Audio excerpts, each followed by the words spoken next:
Yo halo para pecinta film, apa kabar hari ini? Semoga selalu menegangkan dan mengasihkan ya. Kalaupun ada masalah, ingat nikmati sajalah. Oke? Film kita kali ini berjudul Black Light yang rilis tahun 2022, di mana bercerita tentang seorang veteran perang yang bekerja untuk direktur FBI sebagai pemecah masalah. Tapi kali ini dia harus berada dalam situasi yang sangat rumit. Penasaran kan gimana serunya film ini? Kalau begitu langsung aja kita let's go ke filmnya. Watch out!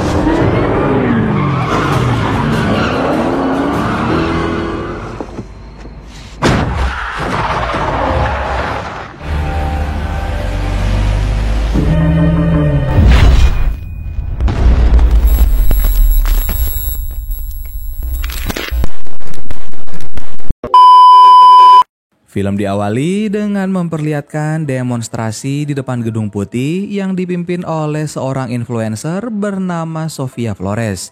Ia menyuarakan tentang ketidakadilan pemerintah. Seorang pria bergabung dengan kerumunan demonstran. Ia menatap kagum pada Sofia. Setelah demonstrasi selesai, Sofia naik taksi untuk pulang sambil menulis cuitan di Twitternya. Sesampainya di depan rumah, sebuah mobil melaju kencang menabrak Sofia hingga tewas. Dan film Black Light pun dimulai.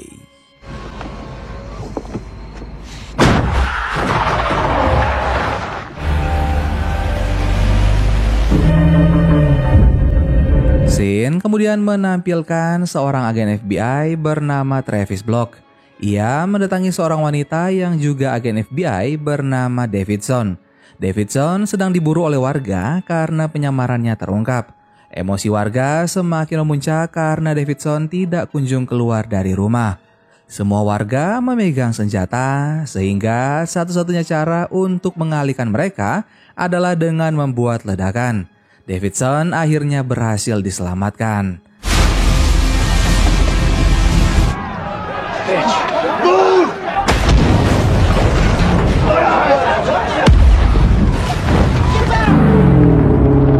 Travis kemudian membawanya ke sebuah fasilitas kesehatan lalu melapor ke direktur FBI yang bernama Gabriel Robinson di kantor FBI. Pada malam harinya, Travis mengunjungi anak dan cucunya yang sedang berulang tahun. Disebutkan bahwa cucunya Natalie kini mulai paranoid seperti Travis. Ia selalu mengecek semua pintu hampir setiap jam. Sang ibu Amanda khawatir dengan perkembangan Natalie karena ia masih terlalu muda. Scene kemudian berpindah ke kantor surat kabar di mana Mira, seorang jurnalis, menemui atasan redaksi yang bernama Drew untuk menaikkan berita kematian Sofia yang mencurigakan. Mira dan Drew berdebat karena Drew menganggap kematian Sofia murni karena kecelakaan yang tidak bisa dihindari. Tapi Mira sudah mengumpulkan beberapa bukti. Drew meminta Mira untuk mengumpulkan bukti jelas yang lebih banyak agar berita yang ditulis tidak hanya berdasarkan asumsi pribadi saja. Di sisi lain, pria yang pernah berada di kerumunan demonstrasi Sofia kini sedang menegak obat dan minuman keras di dalam mobil. Polisi menegurnya karena parkir di bahu jalan dan terlihat membawa senjata. Saat disergap, pria ini malah menyerang polisi. Polisi lain pun berdatangan sehingga akhirnya ia tidak bisa lagi melawan. Pria ini dimasukkan ke dalam sel dan dikunjungi oleh Travis yang langsung menanyainya. Tugas Travis adalah untuk menyadarkan dan menyelamatkan agen-agen FBI yang mulai keluar jalur. Rupanya pria ini merupakan agen FBI bernama Dusty Crane. Dusty meminta Travis membawanya pada reporter. Entah apa yang ingin ia ungkapkan. Tapi tampaknya hal ini harus tertunda karena Travis diminta menemani Natalie sebentar. Ia pun memborgol Dusty di dalam mobil agar tidak kabur. Lagi-lagi Travis mendoktrin Natalie agar tetap waspada terhadap orang asing. Beberapa saat kemudian Amanda datang menjemput Natalie. Namun Dusty berhasil kabur menggunakan truk. Ia sempat menelpon Mira tapi tidak berlangsung lama karena Travis sudah mengejar. Dusty mati-matian berusaha kabur dari Travis. Watch out!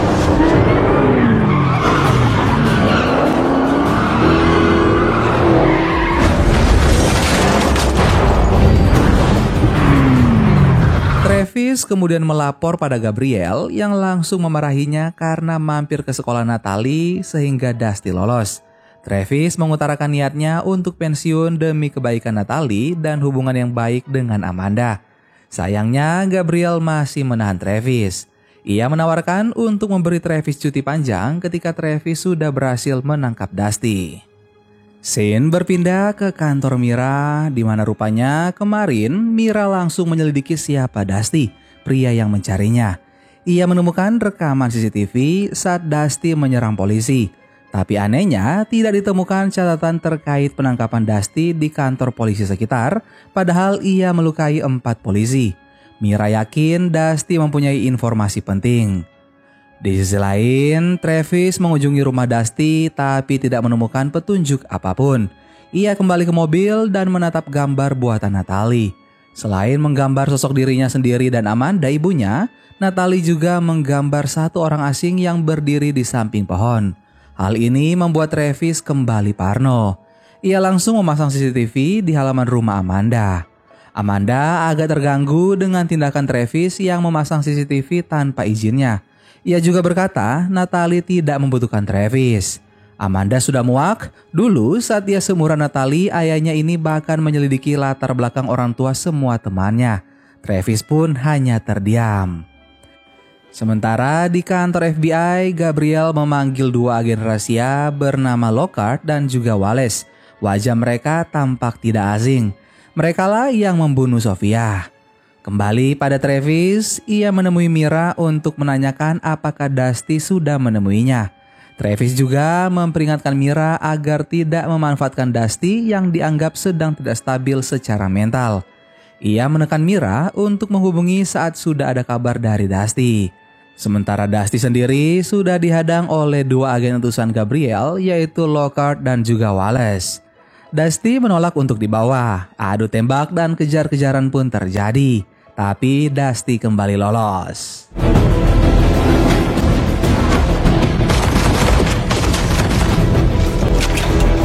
Keesokan harinya, Mira melaporkan kedatangan Travis dan juga Drew. Ia merasa ada sesuatu yang janggal. Untuk apa Travis, seorang agen FBI, secara khusus mendatanginya jika Dusty dianggap gila? Pasti ada informasi penting pada Dusty. Tiba-tiba saja Mira mendapat telepon. Ia langsung pergi ke arah bandara dan tanpa sadar Travis membuntutinya. Mira ternyata bertemu dengan Dusty. Namun saat melihat ada Travis, Dusty langsung kabur. Ia juga menyerang petugas keamanan. Kondisi fisiknya pun mulai lelah. Travis menyergap saat Dusty mencoba memanjat pagar. Dusty mengira Travis yang mengirim Lockhart dan juga Wallace. Ia terus menyerang Travis. Dusty menolak untuk kembali pada FBI. Ternyata Dusty sempat diperintahkan oleh Gabriel untuk membunuh warga sipil yang tidak bersalah. Baru sebentar Dusty bercerita Lockhart dan Wallace datang menembaknya. Mereka mengambil sesuatu dari kantong Dusty. Dusty kemudian dimakamkan. Gabriel juga datang melayat. Ia mengaku tidak mengetahui 2 orang yang membunuh Dusty dan berlagak seolah-olah sangat menyayangkan kematian Dusty. Sementara Mira yang menyaksikan kematian Dusty tampak murung. Drew memberinya beberapa hari untuk cuti. Mira bertemu dengan Travis yang kini juga mulai goyah akibat kematian Dusty. Sebelum kejadian naas itu, Dusty hanya sempat menyebut operasi Unity. Travis kemudian menceritakan tentang pekerjaannya. Rupanya ia bekerja secara ilegal pada Gabriel. Namanya tidak tercatat secara resmi. Pada keesokan harinya, Travis mendatangi Gabriel untuk menanyakan tentang operasi Unity. Gabriel menolak untuk memberitahu sehingga Travis semakin curiga dalang dari pembunuhan Dusty adalah Gabriel. Travis mengundurkan diri. Sedangkan di sisi lain, Mira melabrak Drew yang menerbitkan artikel tulisannya tanpa izin dan mengakui sebagai tulisannya.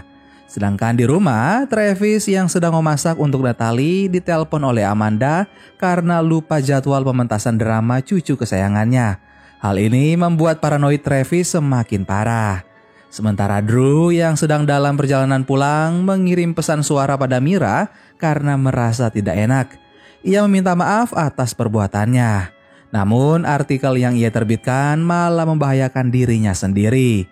Drew dikejar oleh sosok misterius hingga mengalami kecelakaan. Drew selamat dari insiden itu, tapi sayangnya ia dibunuh.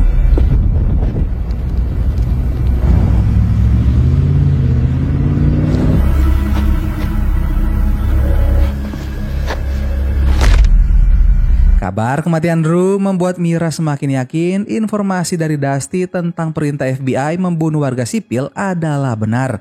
Dusty juga berkata ia menghubungi Mira karena Mira merupakan jurnalis yang menulis tentang kematian Sofia. Dengan petunjuk ini, Mira berasumsi bahwa Sofia dibunuh oleh FBI dan Dusty tidak dapat menerimanya.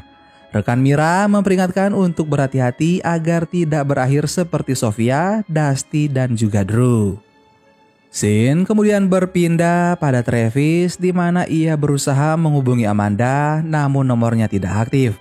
Kamera CCTV pun tidak terhubung lagi. Travis mendatangi rumah Amanda untuk memeriksa. Tapi rumah itu kini kosong tak berpenghuni. Amanda juga memindahkan sekolah Natalie tanpa meninggalkan informasi apapun. Paranoid Travis semakin menjadi-jadi. Ia menghubungi semua orang tapi tidak ada yang tahu kemana mereka pergi. Travis menuduh Gabriel menyembunyikan anak dan cucunya. Tentu saja Gabriel mengelak. Ia pergi ke kantor dan menghancurkan flash disk yang didapat dari kantong Dusty. Operasi Unity ternyata benar dijalankan oleh Gabriel dengan dalih menjaga ketertiban.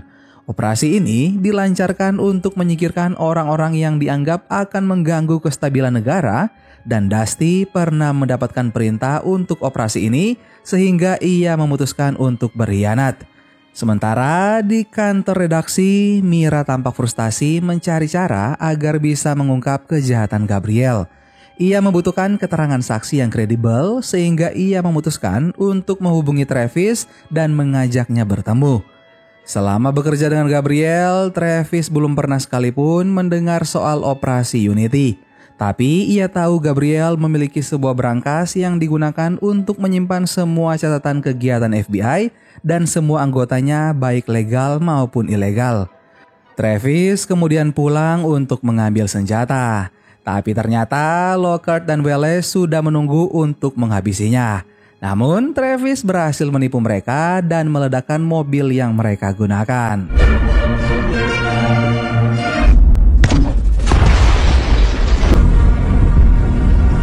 Lockhart dan Wallace langsung melapor pada Gabriel tepat saat Travis sudah berada di depan rumahnya. Travis mengancam Gabriel untuk menyerahkan berkas operasi Unity. Setelahnya, Gabriel berlari keluar rumah di mana beberapa agen ilegal sudah menunggu untuk membantunya menyingkirkan Travis. Menyadari hal ini, Travis langsung berpikir dan bertindak cepat. Ia menyalakan lilin, membocorkan pipa air, lalu mematikan lampu. Salah satu agen berhasil terjebak dan ditembak oleh Travis. Travis kemudian melemparkan asap untuk mengecoh, sambil melontarkan beberapa kalimat untuk menyadarkan para agen bahwa Gabriel hanya memanfaatkan mereka. Tapi mereka tidak menghiraukan Travis. Sehingga demi keselamatan dirinya, Travis harus melumpuhkan mereka satu persatu. Adu tembak berlangsung dengan sangat sengit.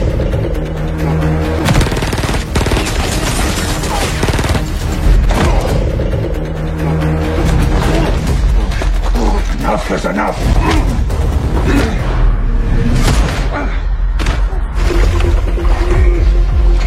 Travis memancing para agen menuju genangan air lalu menyalakan kembali arus listrik. Semua agen berhasil dilumpuhkannya. Kini Travis pergi ke sebuah penginapan dan memberi kabar pada Mira yang langsung menghampirinya. Scene kemudian berpindah pada keesokan harinya.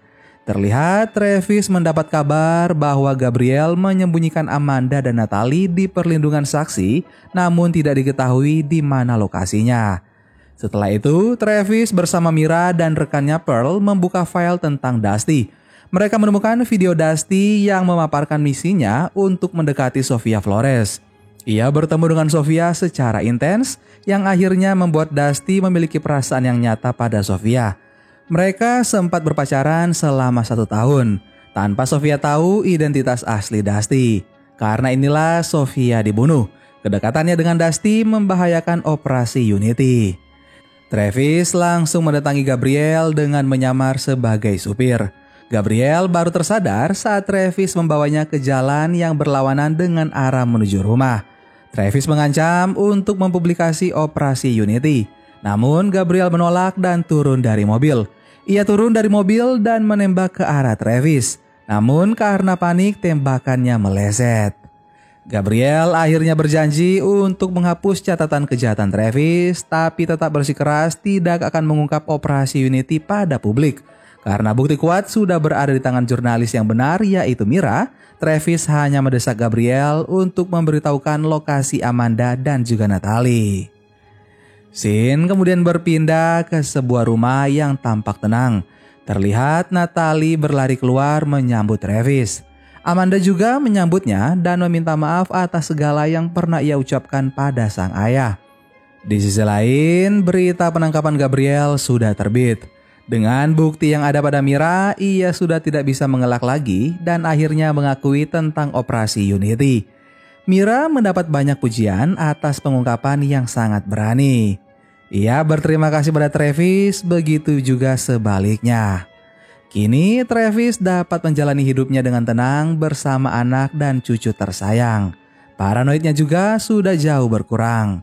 Amanda bahkan mempercayainya untuk mengurus Natalie selama beberapa hari.